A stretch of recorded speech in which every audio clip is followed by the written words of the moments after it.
শুন, চলে যাচ্ছি 1 মাস, তোর সাথে থাকনু 11 মাস। খুব কষ্ট লাগলো রে, তোর সাথে 11 মাস থাকনু। আর 1 মাস চলে যাচ্ছি তারাবি, এক টাকা তো করবি না। ড্রাইভারের কাছে 5 ছড়ি ডাব ছিল, 3 ছড়ি খেয়েছি, ওই 2 ছড়িও ছবি না। নামাজ 1 টাকা তো করবি না ভাই, তোকে কইছি, তোকে যেটা শিখালছি বললো প্রত্যেকটা অক্ষরে অক্ষরে পালন করবি। আচ্ছা তো তারা সব অক্ষর অক্ষরে পালন করবো। ট্রাই করে দিই। আচ্ছা, ট্রাই করে দে। এখানে যা অ্যাক্সিডেন্ট হয়েছে না।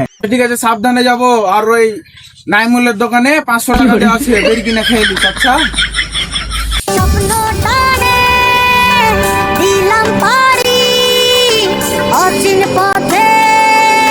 কি